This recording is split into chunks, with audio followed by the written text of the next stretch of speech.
चलिए हम लोग आज स्टार्ट करने वाले हैं चट्टान के टाइप्स।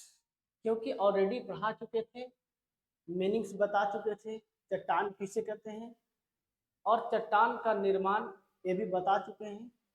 और ये भी बताए थे कि प्लेट क्या होती है, चट्टानों का ही भाग है जी। आज पढ़ने वाले हैं क्या है, टाइप्स पढ़ने वाले हैं। चट्टान का क्या है, टाइप्स पढ़ने वाले हैं। और टाइप्स में भी कौन सा टाइप्स पढ़ने वाले हैं, इग्नियस रॉक्स के बारे में, आग्नेय चट्टान के बारे में क्या है पढ़ने वाले हैं। तो हम लोग स्टार्ट करते हैं। आज कौन सी चट्टान पढ़ेंगे जी, तो आग्नेय चट्टान पढ़ेंगे। क्या पढ़ेंगे, आग्नेय चट्टान, इग्नियस रॉक्स।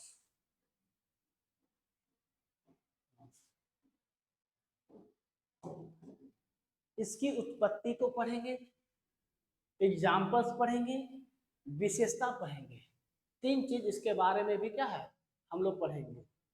तो बताओ, सबसे पहला ये वर्ड लिखा हुआ है, इस वर्ड को पहले तोड़ो। आग्नेय का मतलब क्या सोच रहा होगा कि सर ये आग होता है। आग्नेय मतलब क्या है जी, आग की बात हो रही है। तो बताओ, ये चट्टान बना है, इसका मतलब है कि सर ये चट्टान जो बना होगा, आग्नेय का मतलब आग से बना होगा, यानी आग से निर्मित चट्टान होगा। क्या हम लोग ऐसा बोल सकते हैं कि इसका जो फॉर्मेशन हुआ होगा आग से ही हुआ, निर्मित हुआ होगा, निर्मित चट्टान है। बताओ, यहाँ तक समझने में कोई दिक्कत है तो बोलो। समझ में ये आपको क्वेश्चन अराइज हो रहा होगा मन में कि सर ये बताइए, क्या आज के डेट में भी आग्नेय चट्टान बन रही है या नहीं। क्योंकि इसके पहले आप बताएं कि पृथ्वी जब ठंडा हो रही थी तो उस समय प्राथमिक चट्टान आग्नेय चट्टान बने। क्या आज भी आग्नेय चट्टान बन रही है, तो बोलेंगे यस, आज भी आग्नेय चट्टान बन रही है। तो आग कहाँ, बताओ, अभी एक क्वेश्चन करते हैं आपसे, बताओ अभी आग कहाँ देखने को मिलेगा।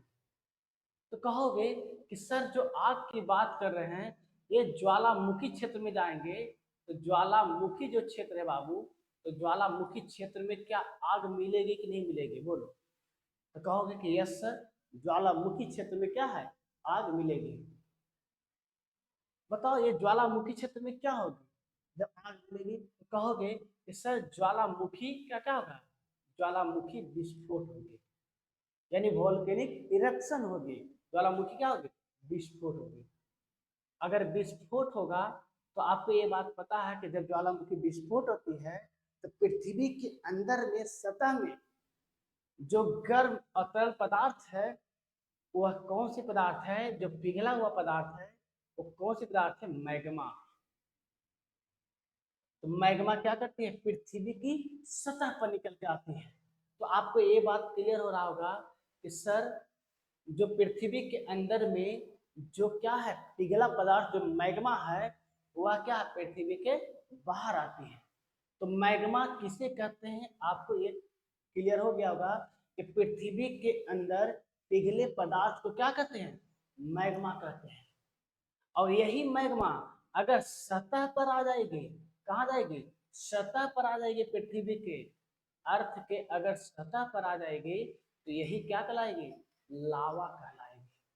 क्या कहलाएगी, लावा। तो मैग्मा कैसा पदार्थ होता है, तो बोलोगे कि सर मैग्मा जो होती है ये क्या है, अंदर में पृथ्वी के अंदर में क्या है, पिघला पदार्थ होती है। क्या होती है, पिघला पदार्थ क्या कहलाती है, मैग्मा कहलाती है। यानी कि मोल्टेन मटेरियल जो क्या होती है, मोल्टेन मटेरियल होती है, उसे हम क्या कहते हैं, मैग्मा कहते हैं। लेकिन मैग्मा, यही मैग्मा अगर अर्थ सरफेस पे आ जाए, यानी पृथ्वी की सतह पर आ जाए, ठंडा होने के बाद क्या बन जाती है, तो लावा बन जाती है। तो मन में एक सवाल आ रहा होगा, ये एक प्रश्न आ रहा होगा कि सर ये मैग्मा जो काफी क्या होता है, टेम्परेचर हाई होती है। तो मैग्मा में टेम्परेचर इतना हाई होती है, यानी कि तापमान हाई होती है, तो ये तापमान आती कहाँ से, सवाल तो उत्पन्न होना जाए, इसी बात है। लगभग इसका टेम्परेचर देखोगे तो 4000 डिग्री सेल्सियस के अप्रोक्स देखोगे। तो पृथ्वी के अंदर जो मैग्मा, जो पीला पदार्थ है, उसमें टेम्परेचर कैसे आती है? तो उसका दो रीजन है। पहला रीजन हम लोग देखेंगे, इसका मुख्य रूप से दो रीजन की बात हम लोग करेंगे। ये बताओ, टेम्परेचर जैसे पृथ्वी की सतह है, और क्या पृथ्वी की सतह है, तो पृथ्वी पर सतह पर अगर नीचे की ओर जाएंगे तो तापमान क्या बढ़ती है। और एक बात और पता है कि जब कोई भी पार्टिकल अगर सटेगी, जैसे पृथ्वी है, इसका प्रेशर धीरे धीरे नीचे की ओर क्या है, दब रही है, और दबेगी तो पार्टिकल दूसरे से क्या सटेंगे, और दूसरे से पार्टिकल अगर सटेंगे तो उस पार्टिकल में क्या होगी, घर्षण होगी, और घर्षण से ही क्या होगी, ऊष्मा उत्पन्न होगी। और ऊष्मा का मतलब तापमान बढ़ेगी। इसका मतलब पृथ्वी के नीचे दबाव बढ़ने के कारण क्या है कि टेम्परेचर हाई होती है। यानी कि काम आ गया यहाँ पे कि दबाव, यानी कि दाब अधिक होने के कारण पृथ्वी की सतह क्या है, नीचे को दब रही है, भारी है, नीचे दब रही है, कण भी क्या सट रही है, और जब कण सटेगी तो घर्षण होगी, और घर्षण होगी तो उष्मा उत्पन्न होगी, और उष्मा का मतलब टेम्परेचर हाई होगी। ये पहला कारण, क्या सिर्फ यही कारण है मैग्मा बनने का, यानी कि पिघलने का कारण है? तो कहोगे कि नहीं से एक कारण और क्या है, उसको देखेंगे। एक है रेडियो एक्टिव मटेरियल, यानी कि रेडियो सक्रिय पदार्थ। रेडियो सक्रिय पदार्थ, रेडियो सक्रिय पदार्थ में हम लोग देखते हैं, तो आपको पता है एग्जाम्पल के रूप में इससे यूरेनियम, यूरेनियम, थोरियम, ये सब क्या है, हैवी मटेरियल है।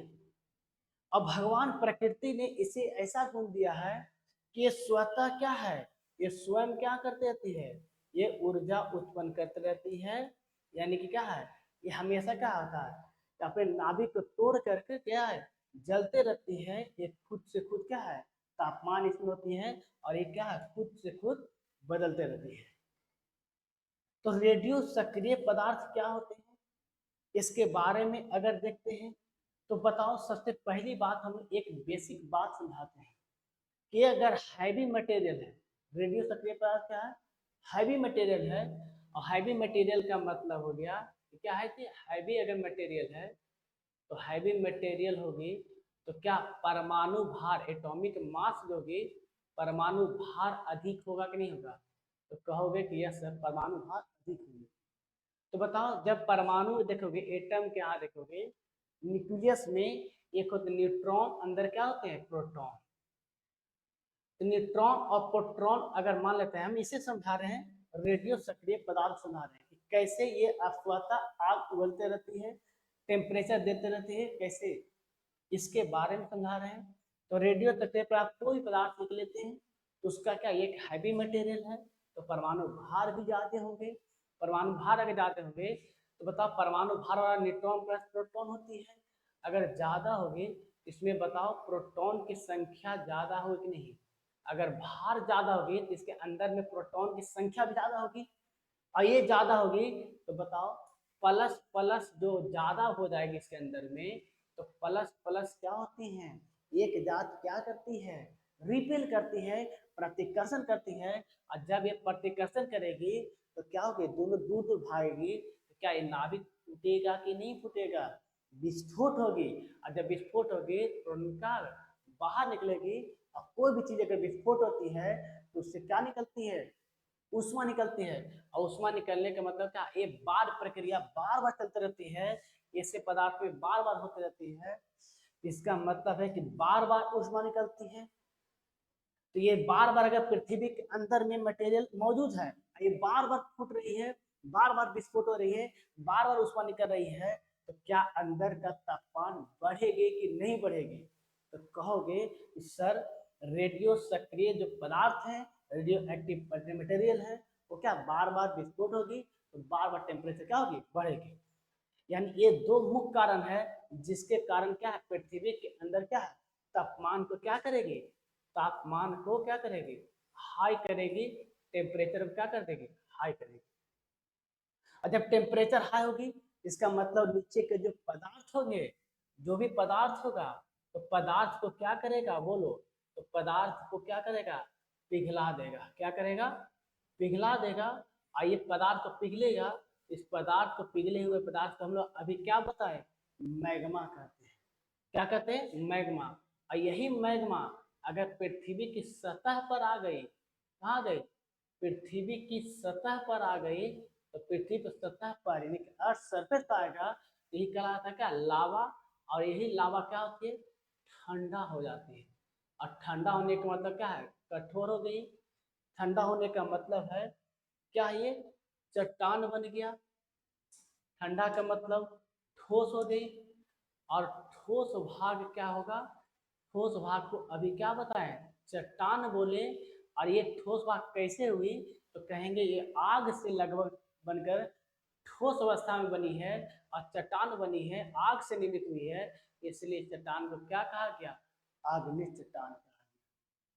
तो हम लोग ऐसा बोल सकते हैं कि पृथ्वी जो है, पृथ्वी पर जो सतह पर जो लावा ठंडा हो जाती है, वह क्या कहलाती है? आग्नेय चट्टान। यानी ज्वालामुखी विस्फोट होने के कारण मैग्मा जब अंदर से क्या बाहर निकलती है, और बाहर निकलने के क्रम में जो ठंडे भाग हो जाते हैं, ठंडे हो जाती है, और ठंडे भाग को क्या कहते हैं हम लोग? चट्टान कहते हैं। और चट्टान क्या कहते हैं? आग्नेय चट्टान। इतनी बात क्लियर हो गई आपको? बताओ। अब कंडीशन यहाँ पर दो बनती है। इतना बात समझ में आ रहा होगा कि दिक्कत है? यानी मैग्मा का बाहर निकलना आग्नेय चट्टान। तो यहाँ पर दो कंडीशन बनती है। फर्स्ट कंडीशन बनेगी कि मान लेते हैं कि अगर सतह, अगर सरफेस की बात करते हैं, तो जो अर्थ सरफेस है जी, पृथ्वी की जो सतह है, पृथ्वी की सतह, अगर पृथ्वी की जो सतह है, अगर सतह कंडीशन वन में देखा जाए, अगर कमजोर है, वीक है। कंडीशन सेकंड में देखा जाए कि मजबूत है, सतह क्या है? मजबूत है। दो तरह की हम लोग बात करते हैं। ये मान लें कि पतला लेते हैं, आई लेते हैं हैवी लेते हैं।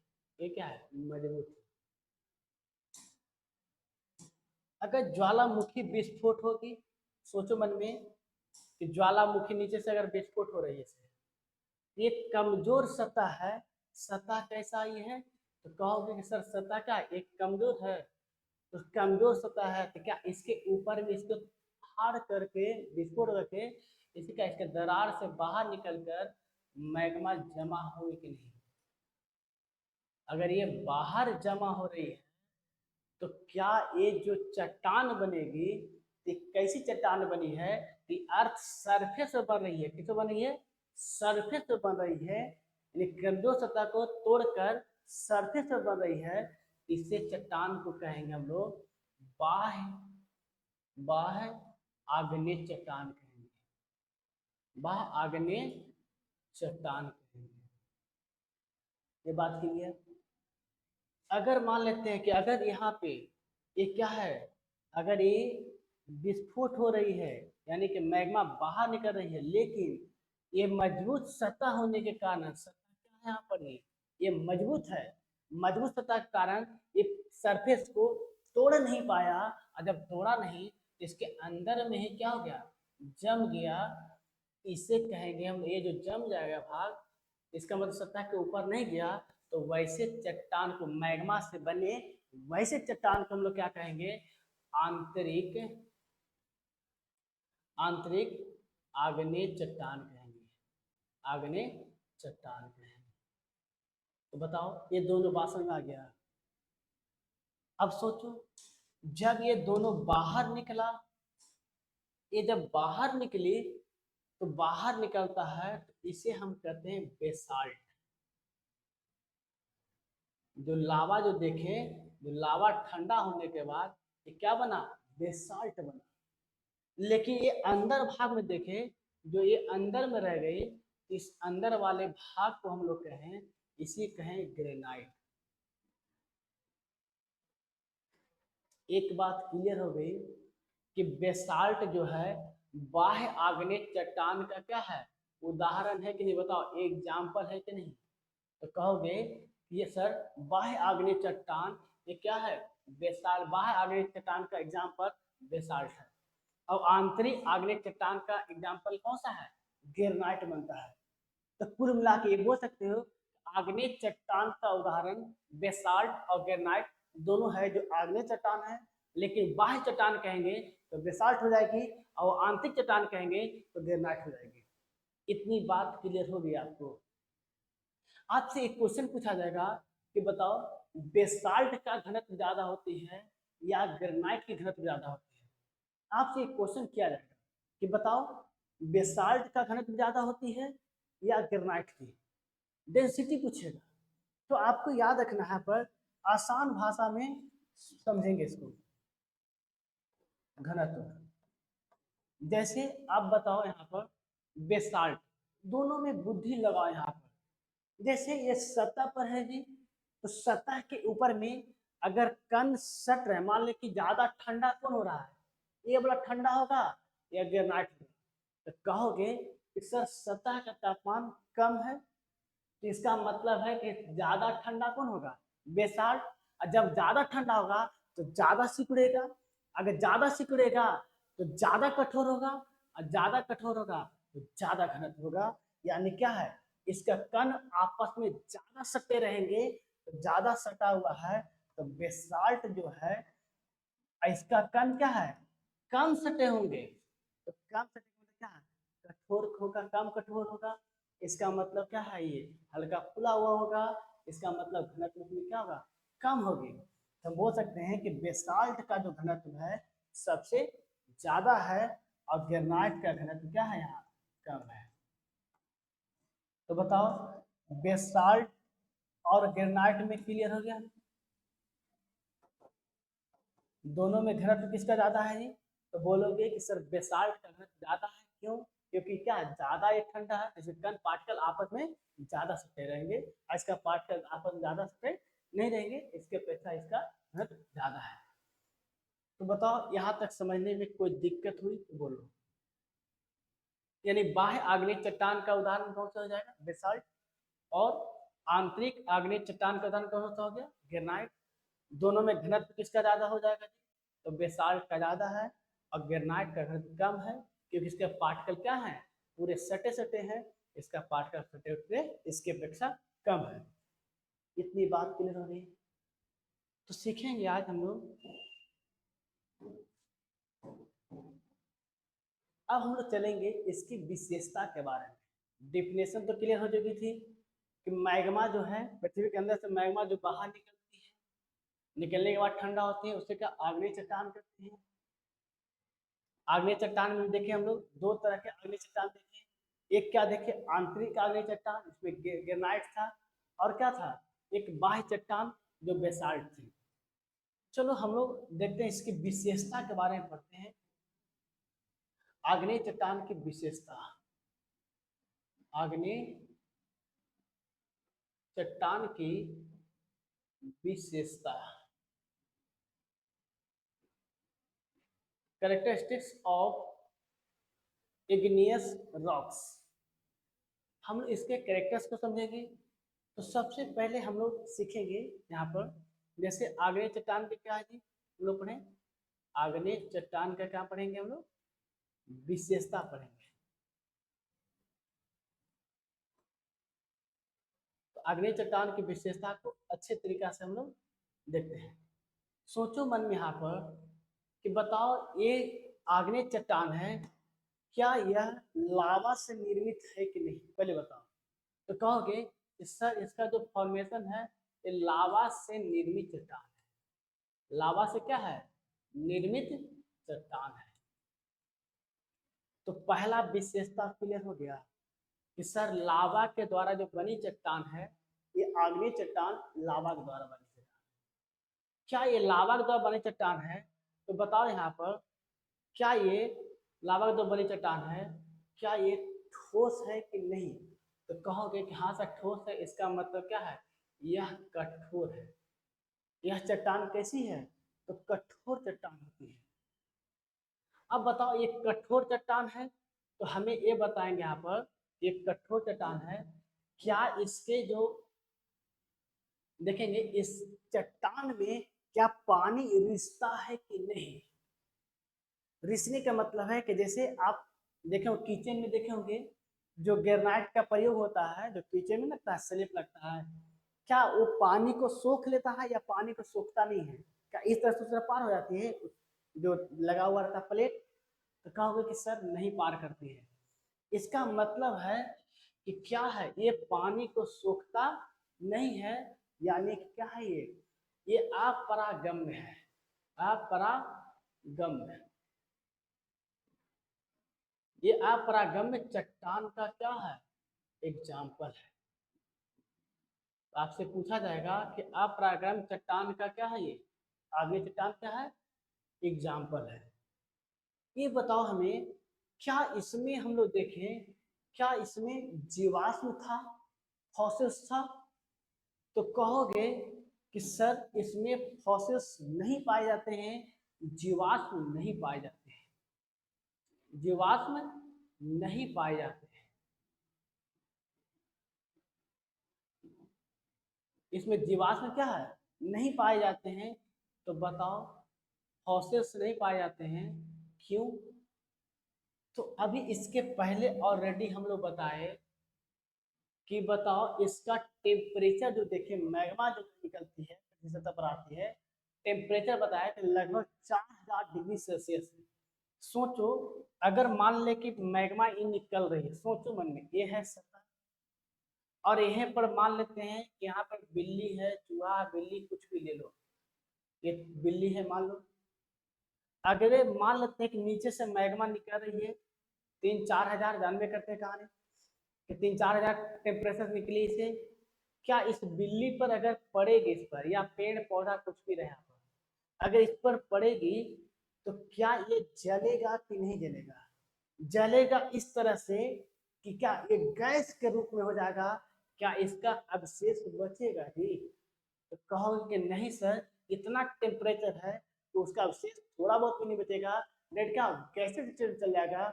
इससे पता चल गया कि सर 100-200 डिग्री तो सही नहीं पा रहा है जी।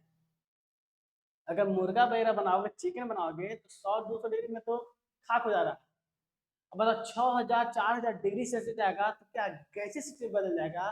तो क्या जीव का कुछ भी शेष भाग बचा। तो कहोगे कि नहीं बचा।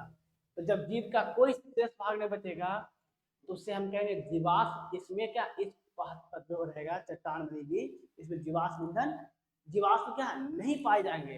तो जब जीवाश्म नहीं पाए जाएंगे तो बताओ जीवाश्म ईंधन होंगे, फॉसिल फ्यूल होंगे, जैसे कोयला पेट्रोलियम प्राप्त होगी। तो कहोगे कि नहीं सर, कोयला पेट्रोलियम प्राप्त नहीं होगी, यानी कि जीवाश्म ईंधन भी नहीं होगा, जीवाश्म ईंधन भी नहीं होंगे।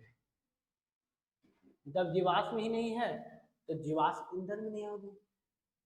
पूछेगा आपसे कि बताओ ये क्या, ये जो देख रहे लावा जो देख रहे हैं, लावा देखिएगा तो एक क्रिस्टल जैसा होगा, जैसे नमक वमक देखेंगे या मिश्री देखे होंगे, जो बड़ा बड़ा मिश्री होती है उसमें देखो क्रिस्टल जैसा होता है, सतह बनते सरफेस बनी रहती है। तो मिश्री जब खाएंगे फोड़े होंगे तो देखेंगे क्रिस्टल जैसा है जी। ये जो चट्टान देखोगे ये क्रिस्टल होगी, कैसा होगी, क्रिस्टल युक्त चट्टान होती है। इसमें क्रिस्टल पाए जाते हैं। बताओ इसमें खनिज होगा कि नहीं होगा। तो बोलोगे यस सर, इसमें खनिज पाए जाएंगे। सबसे ज्यादा जो खनिज पाए जाएंगे वो क्या होंगे, लोहा होंगे, और दूसरा क्या होंगे, निकेल होंगे। लोहा और क्या है, निकेल जो है, ये दो खनिज अधिक मात्रा में पाए जाते हैं। अब सोचो मन में कि जब ये चट्टान देखें, मैग्मा जब पिघल ऊपर आई, इसमें क्या है, लोहा की मात्रा क्या है, ज्यादा है। जब लोहा की मात्रा ज्यादा होगी, अगर ये चट्टान जो है, ये चट्टान टूटेगी, चट्टान क्या होगी, अगर टूटेगी तो बता, इसमें जो चट्टान टूटेगी तो टूटने के बाद मिट्टी बनेगी। और ये कौन सी मिट्टी बनेगी। तो कहोगे कि सर जो मिट्टी बनती है ये काली मिट्टी बनती है। कौन सी मिट्टी बनती है जी। तो कहोगे कि ये जो आग्नेय चट्टान से कौन सी चट्टान बनेगी, तो काली मिट्टी बनेगी। और जब ये काली मिट्टी बनेगी, ये काला जो रंग देख रहे हो, लोहा के कारण, लोहा की क्या है, अधिकता होने के कारण रंग क्या होती है, काली होती है। पूछे काली मिट्टी का जो रंग काला क्यों होता है, तो कहेंगे कि सर लोहा में क्या है, आयरन की मात्रा जो देख रहे हैं, लोहा जो है, लोहा की मात्रा अगर चट्टान में ज्यादा होगी मिट्टी में, तो मिट्टी क्या होगी, काली होगी। ये बात क्लियर हो गया कि दिक्कत है, बोलो। यहाँ तक समझने में किसी को डाउट नहीं होना चाहिए। यानी कि जो आग्नेय चट्टान है, तो आग्नेय चट्टान का पहला बताए, यह लावा से निर्मित है। दूसरा क्या होते हैं, ये कठोर होते हैं, इसमें पानी नहीं रिसता है, इम्पेरमेबल होते हैं। ये क्या होते हैं,